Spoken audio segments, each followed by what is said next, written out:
Hi, and welcome back to U.S. History with me, Mr. Snyder, and today we're going to discuss Reagan's domestic policies and what he did to fix the economy of the 1980s. Your learning targets are to analyze Reagan's economic policies as president, including Reaganomics, talk about how Reagan strengthens the conservative movement, and evaluate steps to address the various problems of the 1980s and early 1990s. So Reagan uses a conservative approach to fixing the economy called SupplySide Economics, also known as Reaganomics. What this does is it lowers the barriers so people can supply more goods and services.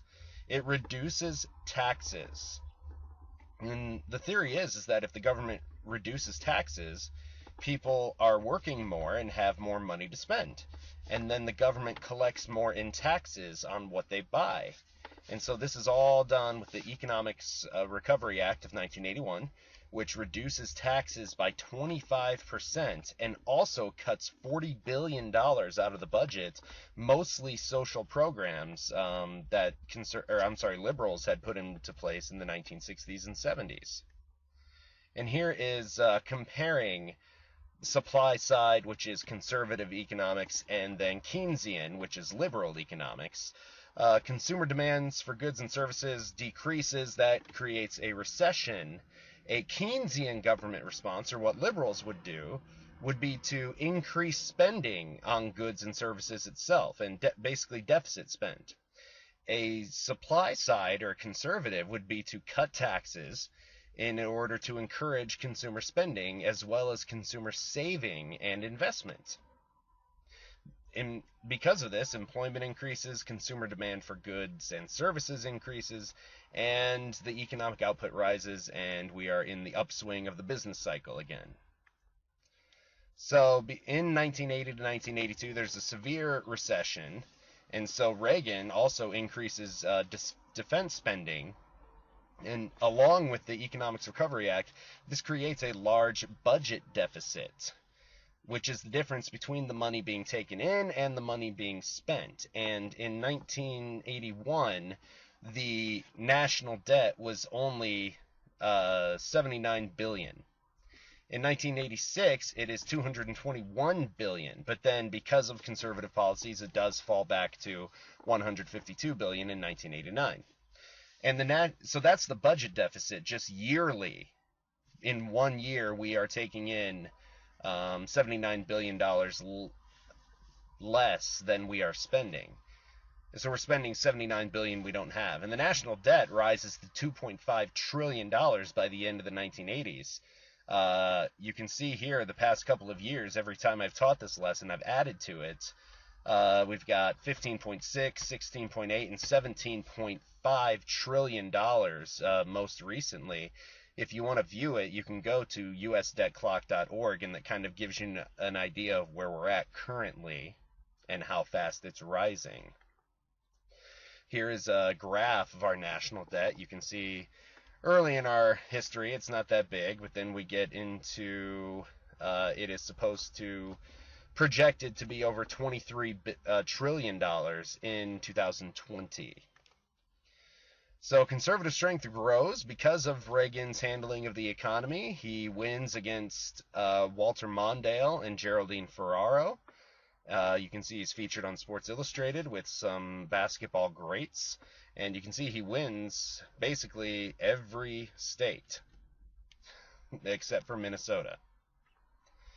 What did Reagan do in the Supreme Court to strengthen the conservative movement? He appoints 3 conservative justices to the Supreme Court, including the first female justice, Sandra Day O'Connor.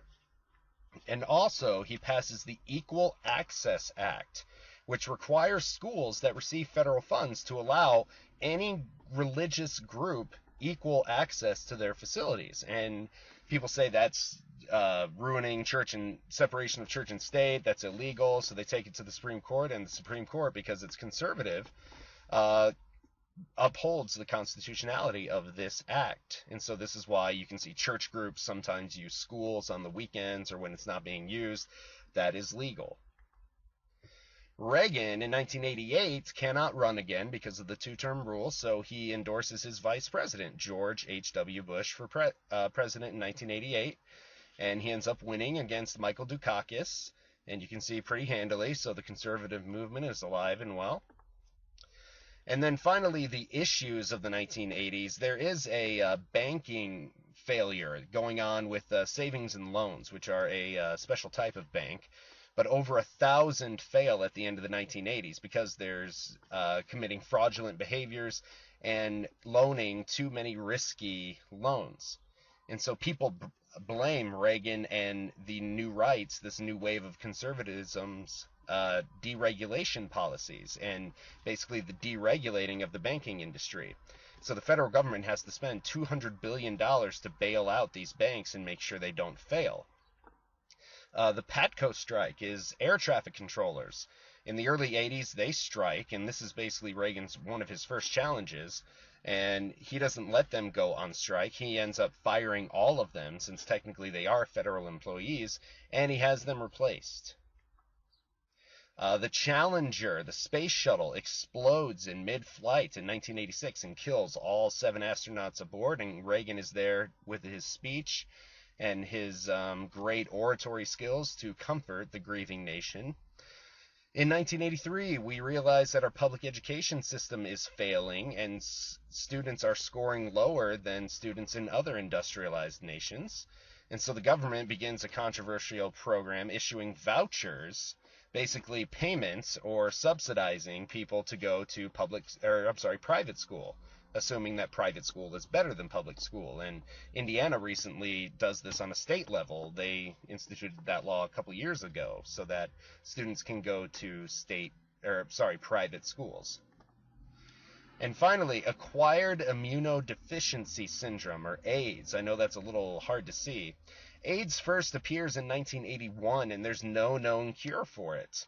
It's the last stage of the HIV virus, which attacks the immune system of its victims, and so they get sick very easily.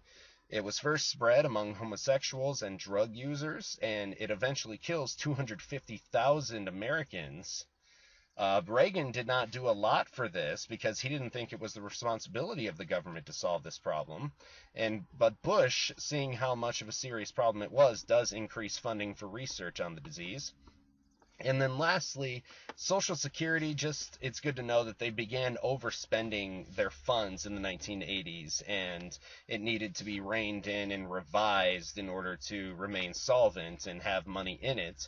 And now we're running into the same problem today, not because of how much money we're handing out, but how many people we're handing out money to. Because the baby boomers are recently becoming 65 years old, and they're going to be a huge strain on the Social Security funds that you and I pay into out of our paycheck. And so that is Reagan in the 1980s. I hope you found this informative. Fill out your learning targets, and I will see you in class. Bye-bye.